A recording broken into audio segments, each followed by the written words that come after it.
Introduction: casting is very important and can be defined as the act of forming an object from the mold. In dentistry, it can be described as a process by which wax pattern of a prepared tooth is fabricated and converted into a metallic replica. That is most important to remember. And as I told you earlier also, it is done by the lost wax technique, which was given to us by Tegard in 1907. The basic steps of casting are tooth preparation, direct or indirect. Then you have impression. If you do an indirect wax pattern, you have to take an impression, prepare a cast or a die.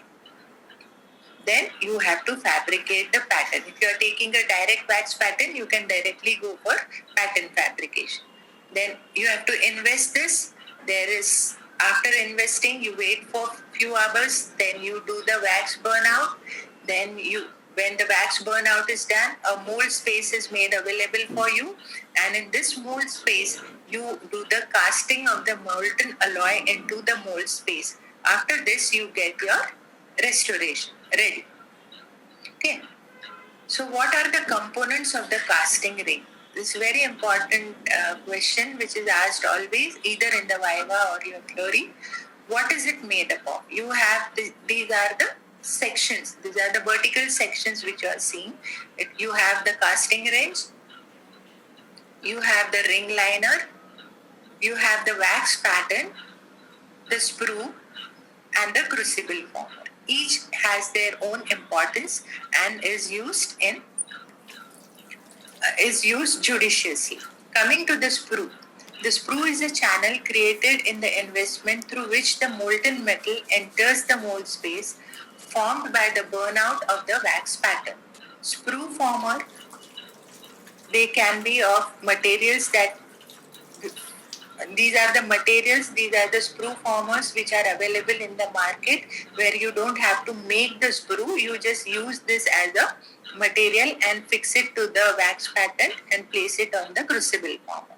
You have the sprue wax pattern, that is, this is the wax pattern, this is your sprue former, and here you have joined these two together. You can use a sticky wax here, or you can slightly melt the wax and place the sprue.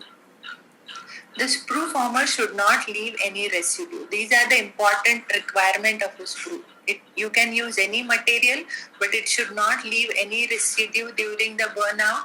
The size, number, direction, location of the sprue should be such that the uninterrupted passage of molten metal is possible inside the mold, and the molten metal in the sprue should remain molten slightly longer than that within the mold. This acts as a reservoir to compensate for the casting shrinkage which is going to occur inside the metal because of the solidification process. Functions of the sprue former. To form a mount or the wax for the wax pattern. It creates a channel which helps in two things. It helps in elimination of the wax during the burnout, and secondly, later on, it helps in the entry of the molten alloy during the casting. Third is, it provides a reservoir of molten metal which compensates for alloy shrinkage. What are the materials used? You have waxes, you have plastics, and you have metals. You can use any of the three, but as I told you, the choice is that whichever is your choice, it has to be completely removed from the casting ring when you are going to do the casting. The dimensions of the sprue former are important. It should be equal to the thickest portion of the wax pattern. Suppose you are doing a class 2 cavity, then the axial angle, the axial line angle, or the axial part or the marginal ridge area is the thickest part of the wax pattern. So your sprue should be as thick as that. The location of the sprue should be at the widest part, and the direction should be minimum 45 degree. You cannot place it vertical. It has to be at 45 degree. Attachment of the sprue, wherever you attach the sprue, that part is flared so that there is a continuous entry of the molten metal freely inside the mold cavity. The length of the sprue is adjusted such that there is enough space between the margin and the wax pattern. So if you are using the gypsum bonded investment material, this distance has to be 6 mm. And if you are using a phosphate bonded investment material, then it has to be minimum 3 to 4 mm. What is a crucible former? It is the conical base to which the sprue is attached along with the wax pattern before it is invested. It forms a concave depression in the crucible in the invested ring when you see later in the invested. So these are different types of the crucible former that are available. Then you have the casting rings. These are generally made up of solid metals and it does not allow for setting expansion. Therefore, they are lined by a water absorbable material called as ring liners. It can be made of asbestos. Casting ring liners. 3 types you have to use: asbestos, cellulose paper, and or fibrous aluminum silicate ceramic liners. These are the new things which are available in market today. This will help in getting the expansion of the investment material whenever it is heated.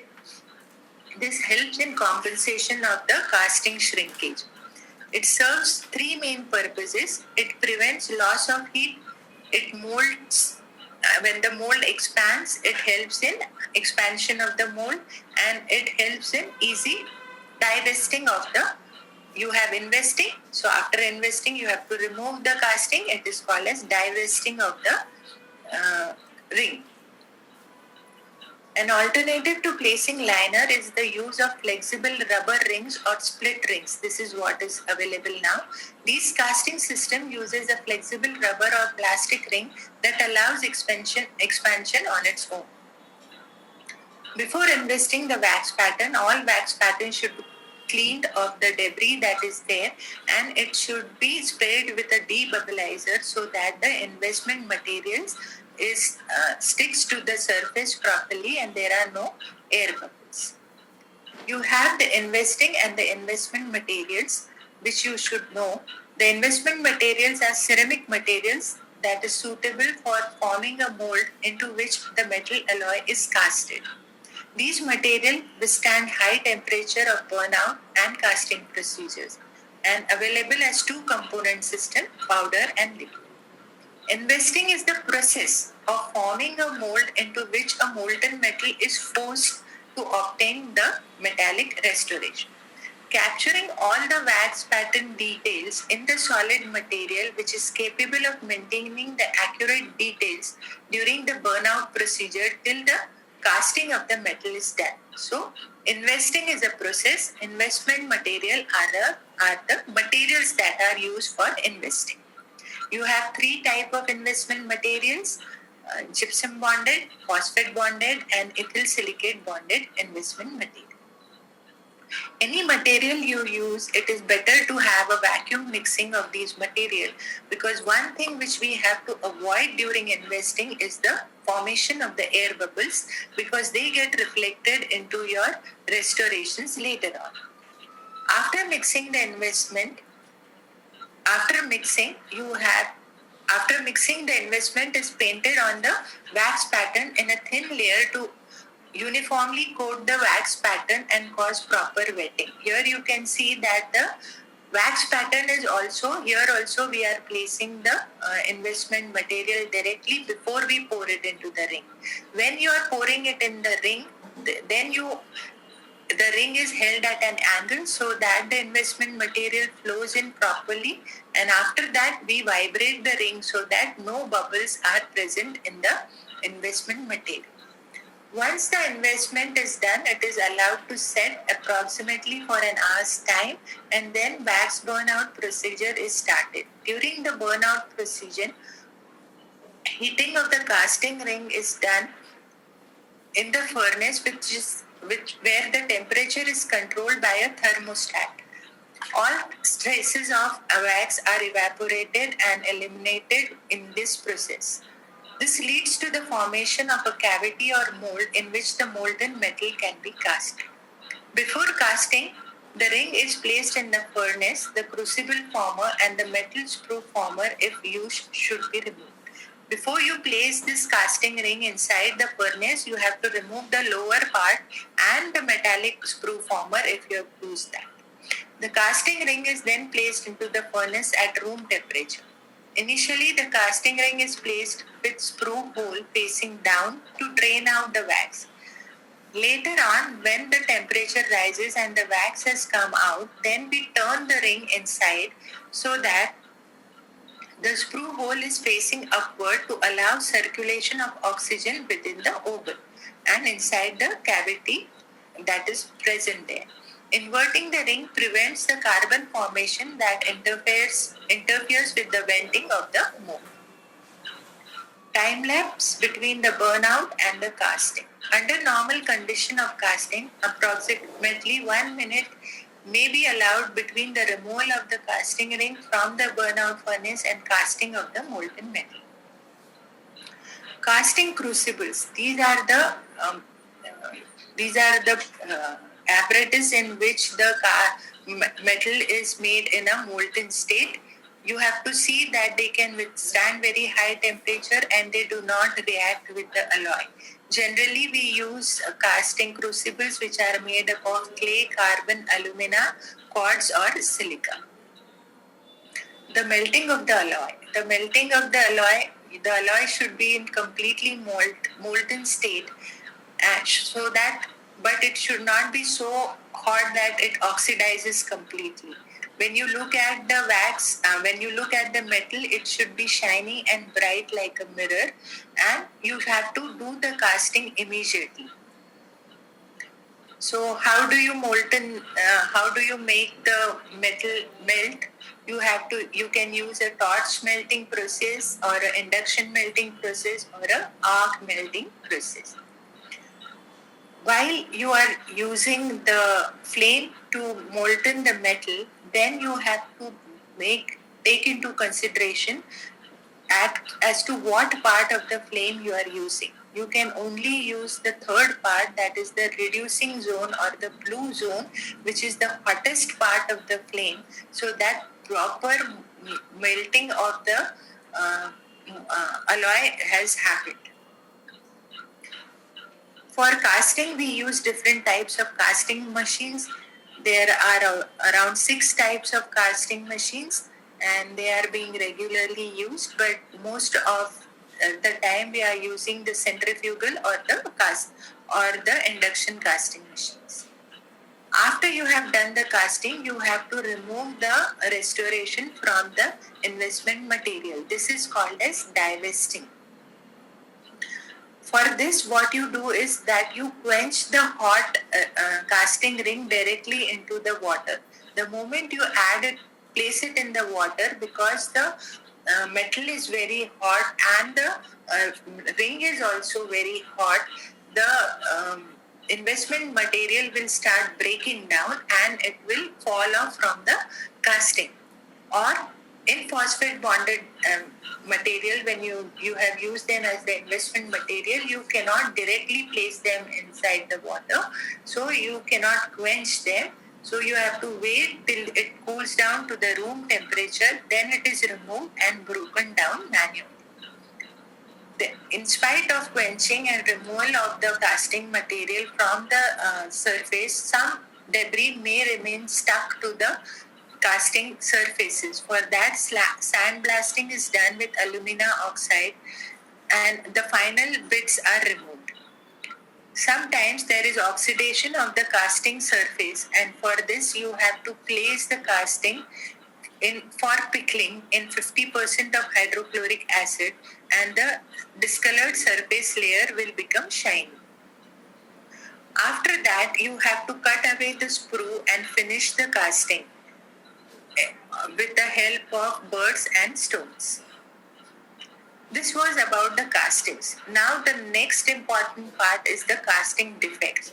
Whenever you are doing the procedure of casting, there is a chance that you will end up messing up at some point and you will have some problems with the casting that you get. If the defects are small, you can remove them and reuse the casting. But if the defects are large, then you have to redo the casting again. So at every step, you have to be very, very particular.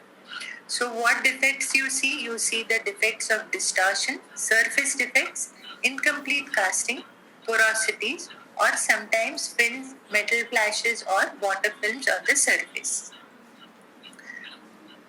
Casting defects itself is a 1 hour lecture. It is not humanly possible for me to complete this in next 20 minutes or next 10 minutes, I guess. So what I'll be doing is that I have compiled them in a tabular form for all of you to go through it and read them in detail. I will be just showing you some of they are all the casting defects, and I am just going to tell you how you will help to overcome this. So if you have get a contamination alloy, the solution is that you have to choose the appropriate crucible for the alloy. If your crucible itself is contaminating the alloy, then your casting will come as discolored. Microporosities come because of the rapid solidification of the alloy. For that, proper temperature has to be maintained throughout the process. If you get rounded margins, there is incomplete wax burnout and there is insufficient heating of the alloy. Both the things can occur. So, while wax burnout, you have to see that the temperatures are very high, that you have placed the ring upside down initially so that all the wax flows out of it. And later on, when you are trying to flow the molten metal inside the hollow cavity, the temperature of the metal alloy is appropriate. Pits on casting. If any debris remains inside debris remains on the mold or on the wax, or there is loose debris in the crucible, these get stuck onto the wax pattern and they will be seen as some pits on the casting, or the casting will not be smooth. So you have to be very careful. You have to use clean instruments, clean wax. You have to clean the wax pattern before you invest it. Fins on the castings are also seen when there is too rapid heating of the ring, and you have to control the temperature throughout the casting procedure. Rough surface on the casting occur because of excess moisture in the pattern, or if your water powder ratio is very high while mixing the investment material. So in mixing of the investment material, correct water powder ratio and removal of all the moisture from the wax pattern is important. Water films, sometimes water remains on the surface, and if you are not using a proper wetting agent, then also these type of films will be seen on the wax pattern. Localized shrinkage porosity, as we all know, that when the metal sets, there is shrinkage of the metal, and if enough metal doesn't flow in when the casting is setting, then there will be some localized shrinkage there, and it will be seen as a porosity. So how you place the screw, how you maintain the pressure, and what venting you have given to the investment material will decide about the localized shrinkage porosity. Sometimes, in spite of this, there is a contamination of the casting, which is seen as a discoloration of the casting. This is removed by pickling, and you use a steel tongs and place it in the acid so that the surface layer is removed. There are suck back porosities similar to all the porosities that you see when the screw is not attached at is attached at a right angle. A hot spot will remain there, and that spot will shrink later on, and there will be roughness at that area. Improper marginal fit, if you have not removed the wax properly while you were making the wax pattern, or if your wax was very hard, there was distortion in the wax pattern, that will be seen as an improper marginal fit. Air bubbles do get entrapped during the investment procedures, and they are seen onto the surface of the casting. Lastly is the incomplete casting. That is because wax has remained inside, or your molten metal has not did not flow properly in the cavity, and all this way the casting is not complete. You might see it on the occlusal surface, sometimes on the margins, and you have to discard such castings. So, although investing in castings are laboratory-based procedure, the dentist should also possess a thorough knowledge of materials and their technique, so that while you are working in your operatory, you make less mistakes. So when the lab gives you the restoration back, it fits properly into the patient's mouth. If there are casting defects, the lab may blame you that you have done these mistakes, so therefore this problem has cropped up. So knowledge of the procedure is very important for us.